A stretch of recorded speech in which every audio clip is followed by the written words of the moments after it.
morning. Good morning to all. Thank you so much to the Institute for the invitation. It is quite an honor to be here and to be here.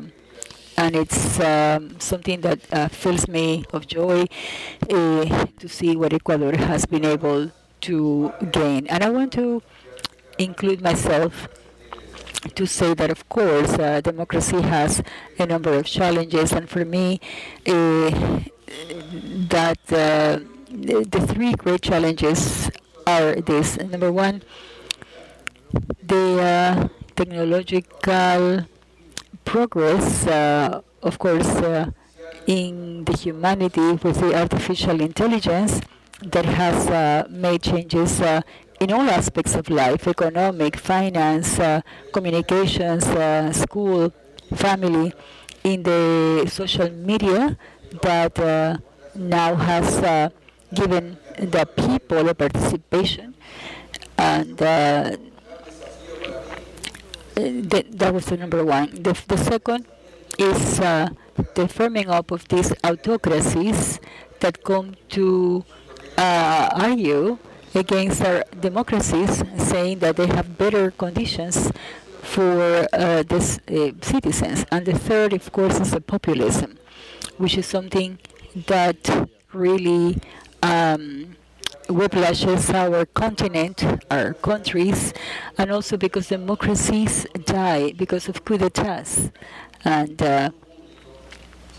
not with tanks and weapons, but we have persons that win the elections, and within the system they start slowly and slowly breaking it up and attacking the independence of the judicial system, proclaiming themselves the defenders of the people, and that way justifying all kinds of atrocities. That was done by German Arabano, ex-Minister of Justice in our country. It has been presented in the OAS, talking about the difficulties that democracy in Argentina is having, threatened clearly by a behavior that looks to weaken the independence system of the judicial system, violating the Constitution and the human rights. And it has a purpose, and the purpose is to create impunity over different governmental figures that are involved in corruption, some that even already have been cited as such. And so now we see here the figures of they are supposed to be the victims of journalism, of judges that look to attack us, when actually it's the other way around. Since they have come to the governments, they have looked to persecute and attack journalists and other persons of the government, such as, for example, me, my family. Every time we have a pandemic, like after this revolution of the communications, this has given space for them to deepen their authoritarianism, and this has progressed against the freedoms of the individuals, and we don't have what protects our democracy, which is our own liberties. Recently in Guatemala, I said that coronavirus was less dangerous than communism, and now there is even a worse combination, which is the populism that conducts a health crisis. This is really, really very, very grave, very serious, because more than ever is in evidence the lies and the lack of ability. Like in the case of our country, it has altered the life of all the Argentinians. It has created psychological problems, health issues that we evaluate, and then we will actually find out through the coming years. And on top of it, the lack of ability that they have not been able to buy vaccines. Only 2% of the population has received some type of vaccine to be protected. So this is what happens, and today we are facing the second wave. So what we are looking at is an intention that is even bigger to go and attack those rights that are really supposed to be ours. So this is really actually very complex.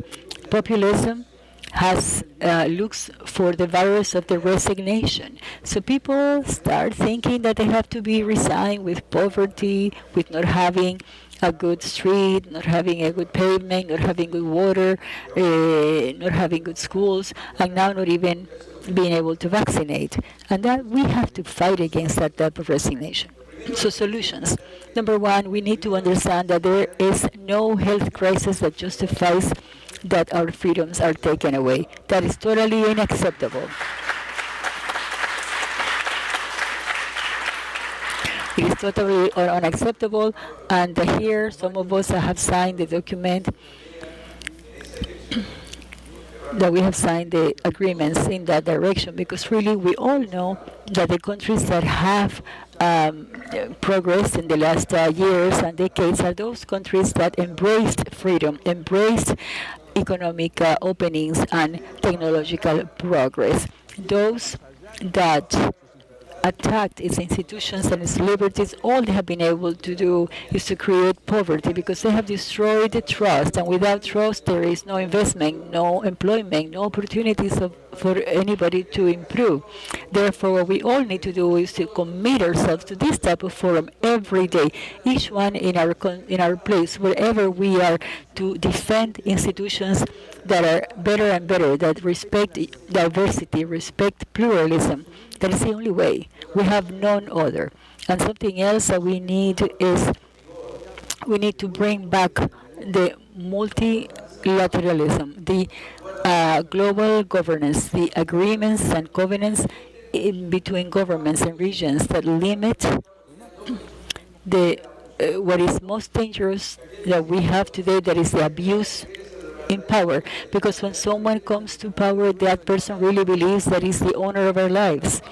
And now with all the internet, there is a lot more possible. So projects like Octave, and finally politics that are transparent. Information to the public, defense, work to all the rights that people need to have in the 21st century. That is the only path that we have to protect ourselves.